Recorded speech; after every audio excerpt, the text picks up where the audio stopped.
I'm sorry, तपाईँलाई चोट त लागेन? उनको प्रतिक्रिया मलाई चोट लाग्दा उनलाई दुखे जस्तो प्रतीत हुँदै थियो। नयाँ बानेश्वर सिभिल हस्पिटल अगाडि जेब्रा क्रसिङ पार गरेर उत्तरतिर मोडिँदै गर्दा अप्रत्याशित एक अन्जान युवतीको कुहिनो मेरो काँधमा ठोकिन पुग्यो। चोट त त्यति साह्रै थिएन, आफै शब्द निस्किएछ मुखबाट, आउच। मलाई थाहा नै नहुने गरी। अनि चिल्लो ठुलो गाडीबाट हुर्लिएर आफ्नो मोबाइलमा व्यस्त थिइन्। आँखामा कालो चस्मा, मुखमा मास्क, अर्ध शरीर मात्र ढाक्न सक्ने सेतो रङको वान पिस, घुँडासम्म छुने बुट अनि त्यो रातो कोट। अद्भुत व्यक्तित्व, साँच्चीकै लोभलाग्दो जिउडाल थियो उनको। उनको असहजता मटाउन म उनकै समीपमा गएर उत्तर दिएँ, इट्स ओके म्याम, म ठिक छु। उनी एकहोरो मतिर हेरेर टोलाइरहन्। म आश्चर्यचकित परे। उनको क्रियाकलापमा उनलाई साथ दिइरहे। उनको कोमल हातका स्पर्शले झस्किए एकछिन। उनले च्याप्प मेरा हात समातिन्। आफूले सके जति बल प्रयोग गरेर आफूतिर तानिन् मलाई, सडकको एउटा एकान्त किनारतिर। उनले आफ्नो चस्मा खोल्दै मुखमा लगाएको मास्क पनि औलाले बेर्दै निकालिन्। मौनता। हामी दुवैको आँखा रसाए। एकअर्कालाई अङ्गालोमा बेर्दै हिक्क हिक्क रोयौं। मेरो रोदनले असह्य उनका हात मेरा आँखाका मुनिदेखि कानसम्म पसारिए, मेरा आँसु पुस्न। त भर्खर बिहे गर्ने उमेर पुगेझैँ भइछस्। हेर्न, म त बुढी भइसकेँ, जिस्कदै भनिन् उनले। म मुसुक्क मुस्कुराएँ। धेरै कुरा गर्न मन थियो। मनमा अनेकौं प्रश्न थिए उनलाई सोध्नुपर्ने, तर त्यतिखेर मलाई मौनतामा नै रमाउन मन लाग्यो। उनी एकहोरो बोलिरहन्, आज राति कल गर्छु, रिसिभ गर ल। यति भन्दै उनी बिदा भइन् र त्यो चिल्लो गाडीमा चढेर मेरा आँखाबाट ओझेल नहुन्जेल म उनले चढेको गाडी हेरिरहेँ। मौनता, मेरो बाल सखी, अनवरत 16 वसन्त जीवनका हामीले सँगै बिताएका थियौँ। हामी दुवैको साझा जन्मथलो, सँगै हुर्क्यौँ, कक्षा 10 सम्मको अध्ययन पनि सँगै गर्यौँ। उनको पढाइमा बाधा आएपछि हामी समकक्षी हुन पाएनौँ, तर सधैँ हितैषी थियौँ एकअर्काका। लुकामारी, डन्डी बियो, रुमाल चोर सँगै खेलेका ती अविस्मरणीय पल फेरि झलझल्ती आँखामा खेल्न थाले। ती बालापनका रहरहरू। उनी छेत्रीकी छोरी, जातले नै निडर, जस्तो सुकै अवस्थामा पनि जीवन जितेरै खानुपर्छ भन्ने अठोट बोकेकी, युद्धमा ओर्लिएकी वीर योद्धा जस्ती, जमिनदार बुबाकी एकमात्र छोरी, राजसी ठाटमै हुर्किएकी थिइन्। खाना लाउन रत्तीभरको अभाव हुँदैन थियो। बोल्न नपाउँदै सबै उनका इच्छा आकाङ्क्षाहरू पुरा हुन्थे। धनाढ्य परिवेशमा हुर्किए पनि उनको सरल र सामान्य व्यवहार अत्यन्तै लोकप्रिय थिइन्। खेल्न आउँदा आमाले पकाउनु भएको तिउन र भात कति मिठो भन्दै औँला चाटेर खान्थिन्। घरमा दिनदिनै मासु भात अघाएर त होला नि, त्यति मिठो लागेको नुन मसला बिनाको तिउन। बाल्यकालमा भोक र स्वाद खानामा होइन, बालकको आँखामा हुन्छ भनेको हो जस्तै लाग्छ अहिले। समयले गति लिँदै गयो। हामी बाल्यकालबाट यौवन भयौँ। यौवन अवस्थामा उनको रूप देखेर नलोभिने त सायद कोही हुँदैन थियो होला। उनको पढाइप्रतिको अरुचि र लालायित रूप रङ्ग, यी दुवै कुराले उनका अभिभावकलाई भने पिरोलिरहन्थ्यो। उनी चकचके अनि ठट्यौली पाराकी थिइन्। उनी हिँड्ने बाटोको ढुङ्गालाई समेत मोहित पार्थे उनको यो स्वभावले। कक्षा 10 मा अनुत्तीर्ण भएपछि उनी 1 वर्ष ट्युसन क्लास मात्र जाने गर्थिन्। हाम्रो भेटघाटले निरन्तरता नै पाएको थियो। साँझ बिहान हामी भेटेर कुरा नगरी हुँदैन थियो। हाम्रो कक्षा छुट्टिए पनि हाम्रो घनिष्ठता भने उत्तिकै थियो। आकर्षक रूप, यौन अवस्था, प्रेम जालमा नपर्ने त कुरै थिएन। प्रेमी भने राम्रै रोजीकी रहिछिन्। सरकारी जागिरे, सम्पन्न कुल घरान। परिवारले कुनै आनाकानी नगरी बिहेको अनुमति दिनुभयो। सानै उमेरमा बिहे भए पनि उनलाई कसैसँग कुनै गुनासो थिएन। माइतीले जस्तै माया गर्ने परिवार, इच्छा पुर्याइदिने श्रीमान, खुसी नै थिइन्। मेरो उच्च शिक्षाका लागि बहिर्गमन, उनको वैवाहिक जीवन, हामी बीचको साम्यता केही कम भयो, तर आत्मीयता उस्तै थियो। म केही वर्ष का लागि गाउँभन्दा टाढा गएँ, अध्ययनका लागि। मैले गाउँ फर्किएर आउन्जेलसम्म धेरै कुरा परिवर्तन भइसकेका थिए। संयोगवश उनको र मेरो विवाह पनि एउटै गाउँमा भयो। तर दुर्भाग्य, हाम्रो भेट कहिल्यै भएन। मैले त्यो गाउँमा पाइला टेकेपछि मात्र थाहा पाएँ। गर्भवती अवस्थामै उनको श्रीमानको मृत्यु भएको अनि उनी गाउँ छोडेर काठमाडौँ बसाइसरेको। उनको बारेमा कुरा गर्न धेरै रुचाउँथेनन् त्यो गाउँवासीहरू। आज यतिका वर्षपछि हाम्रो भेट। हाम्रो जीवनमा कति कुराहरूले कोल्टे फेरिसकेको छ, तर पनि हाम्रो भावना जस्ताको तस्तै अपरिवर्तित छन्। गतिशील यो जीवनमा हरेक पाइलामा नयाँ साथी भेटिन्छन्, कति आत्मीयता पनि बन्न पुग्छन्, तर बाल्यकालको साथीको महत्त्व सर्वोपरि हुँदो रहेछ। म आनन्दित मन लिएर घर पुगेँ। कृष्ण र सुदामा वर्षौंपछि भेटेको अनुभव मैले महसुस गरिरहेकी थिएँ। हाम्रा अतीतका स्मृतिहरूले पुनर्जीवन पाएका थिए। सधैँ 10 बजेसम्म व्यस्तताले बाँधिने हातहरूले तीव्रताको गति लिएको सङ्केत बित्ते घडीले 9 बजेर दिइरहेको थियो। मेरो नजर टेबलमाथि राखेको मोबाइलमा अडियो। मोबाइल हातमा लिएर उनको नम्बर डायल गरे। हर्षित हुँदै उनले पहिलो घन्टीमा जवाफ फर्काए, एकदमै भारी आवाजमा। उनको दिनभरिको कठोर शारीरिक परिश्रमले गले जस्तो। भोलि म लिन आउँछु, तिमी रेडी भएर बस ल, यतै बसेर कुरा गरौँला नि। यति भन्दै उनले फोन काटिदिन्। त्यो दिन बिहानै ट्याक्सी चढेर आइपुगिन् उनी मेरो आँगनमा। मैले ढिपी गर्दा पनि उनले मेरो घरमा पाइला टेक्न मानिनन्। इच्छा हुँदाहुँदै पनि कुनै के बाध्यता थियो उनको मनमा तगारो हाल्नुपर्ने। उनले बरु मलाई उनकै घरमा जान आग्रह गरिन्। मैले नाइ नास्तिक गर्नै जानिन।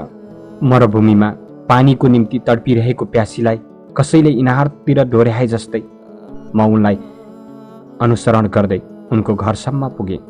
सुनसान एक फ्ल्याट, बिथुलिएका सरसामान समेट्न नभ्याउँदै निधारमा तन्किएका रेखाहरू उनको असन्तुष्टि जाहेर गरिरहेका थिए। मलाई हलमा बसाएर खानेकुरा ल्याउँछु भन्दै भान्सातिर छिरिन्। एक हातमा वाइन अनि अर्कातिर फलफुलको प्लेट। मेरो पेसा नै यस्तै छ, पिउनै पर्ने।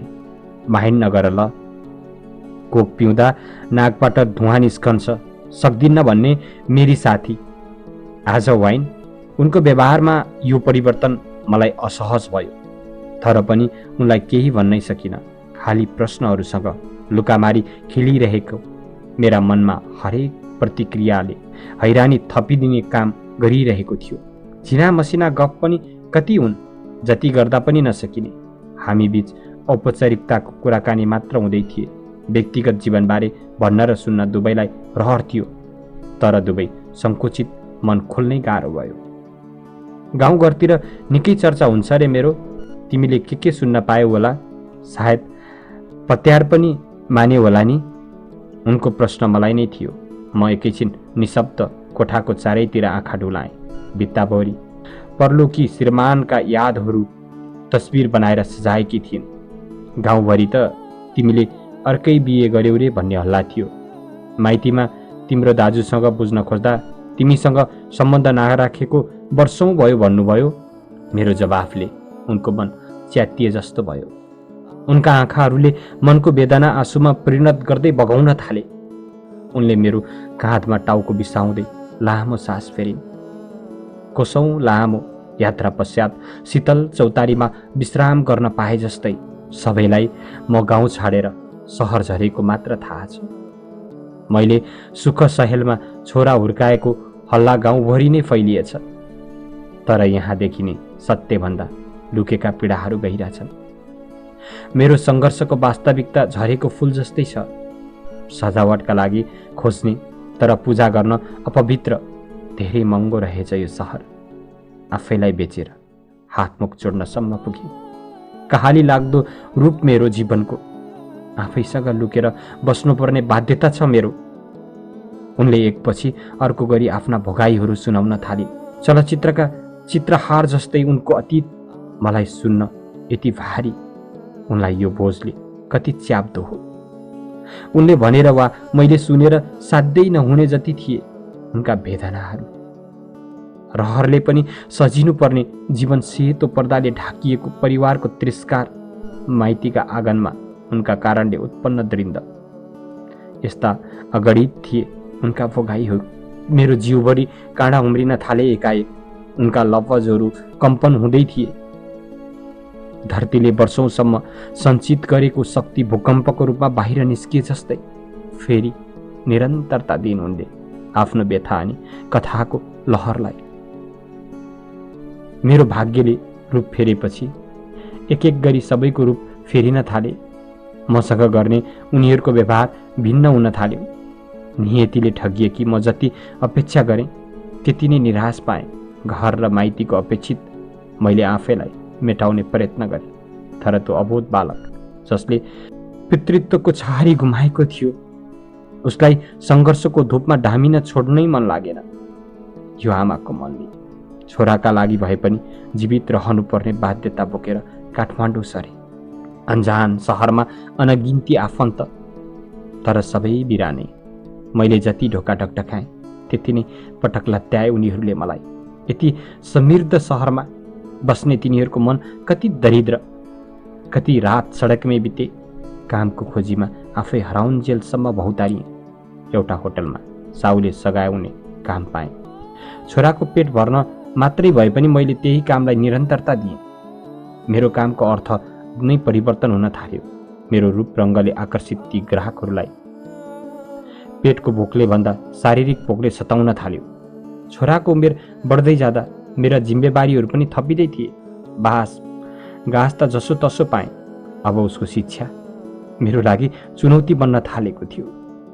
आवश्यकताले मान्छेको मन पापी बनाउँछ भनेको साँच्चीकै रहेछ। मेरो मन पनि पापी भयो। मैले आफूलाई हिलोमा डुबाएँ। आर्थिक अभावको बाध्यता, मसँग अर्को कुनै विकल्प नै थिएन। मैले आफैलाई बेचेँ। मेरो वास्तविकता कालो बादलले छोराको जीवन अन्धकार नरहोस् त्यसैले उसलाई होस्टेलमै राखेर पढाएँ। भाचुन्जेल छोराले वास्तविकता थाहा पाइहाल्छ कि भन्ने डर, अनि मरेपछि श्रीमानलाई के जवाब दिउला भन्ने ग्लानी हुन्थ्यो। चोर बिरालाको जस्तो भ्रममा पनि मास्क र कालो चस्माको सहारा लिन्छु। आफ्नो यथार्थ लुकाउन सकभर प्रयासरत रहन्छु। मेरो अथक प्रयासका बावजुद छोराको अगाडि मेरो सत्यको पर्दा आखिर खुलेरै छोड्यो। चरित्र धुमिलो भएकी आमाको सन्तान कहलाउन चाहेन उसले पनि, बरु मलाई बेसहारा छोड्न रुचायो। यसै वर्ष उच्च शिक्षाका लागि ऊ विदेश प्लान भयो। छोरो वैदेशिक जीवनले पक्कै पनि उसलाई सङ्घर्षको अर्थ बुझाउनेछ।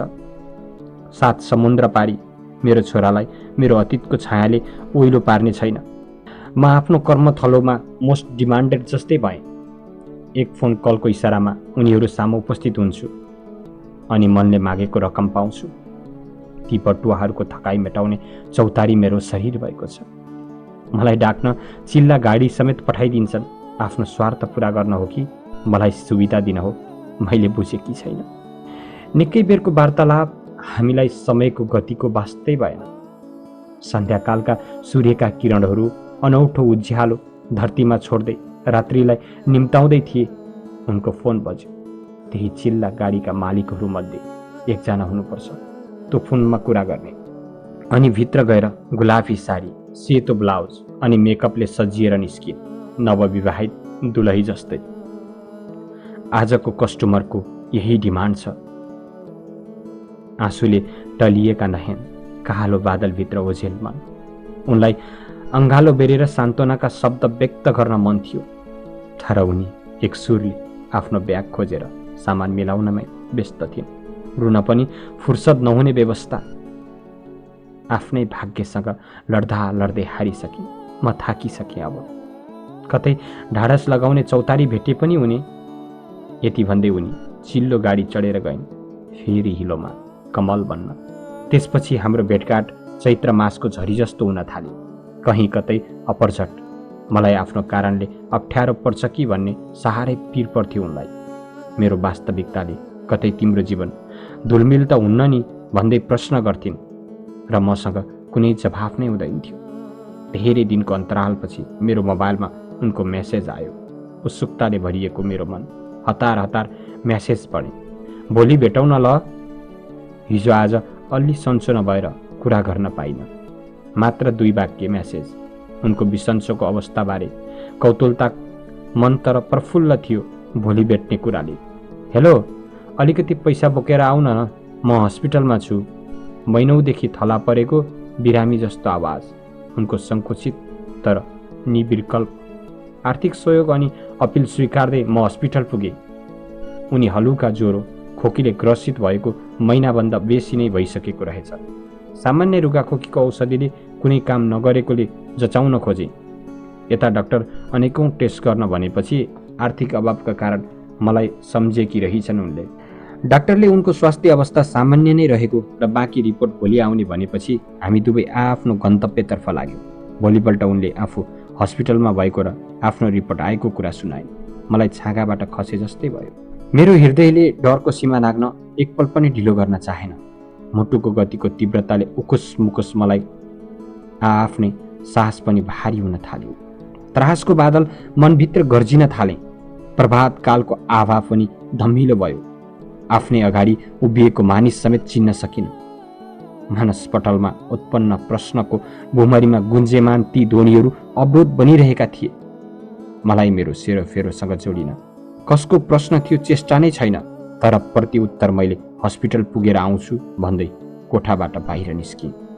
घरदेखि हस्पिटल लगभग 15 मिनटको दूरी थियो। मनमा 15 कोटी प्रश्नहरू भुमरी तिनी प्रश्नको आँधीले मलाई गन्तव्यसम्म पुर्यायो। मैले कदम चलाएको अनुभूति नै भएन। म्याम, हामीसँगै आउनुहोस्। हस्पिटलको इन्ट्रान्समा मेरो पाउ टेकिन खोज्दा एकजना स्वास्थ्य कर्मीले मलाई आफूसँगै आउन निर्देशन दिए। मलाई अझै पनि मौनताको कुरामा सत्यता नहोस् झैँ लागिरहेको थियो। प्रश्नहरू घेराभित्र कुचुक्क समेटिएर कसिएर निसासिँदै थिए। खुल्ला हल, तेज हावाको बहाव, तर मलाई किन सास फेर्न निकै गाह्रो परिरहेको थियो। मौनताको उपस्थितिले गतिशील मेरा पैताला टक्क अडिए। मेरा हातमा उनको मेडिकल रिपोर्ट राख्दै ती स्वास्थ्यकर्मीले बसेर सल्लाह गर्न आग्रह गरे। आफ्नो प्रश्न जाल तोड्न खोजे। हेर्न खोजेको र लुकेको रोगको अनुहार सिसिरियामको सिरोटले मेरो तन श्रृङ्ग पार्यो। त्योभन्दा पनि चिसो भयो मेरो मन। उनलाई HIV पोजिटिभ देखिएको रहेछ। मौनता, मेरो छाती बक्कानिएर छिया छिया भयो। म रोएँ, कराएँ अनि प्रतिक्रियाविहीन एकनाश भइरहिन्। निधाए झैँ आफैसँग सङ्घर्ष गर्दा गर्दा विरक्त उनी चौतारी खोज्दै थिइन् बिसाउनका लागि। उनको रोगसँग थप सङ्घर्ष उनको कल्पनाभन्दा बाहिरको कुरा थियो।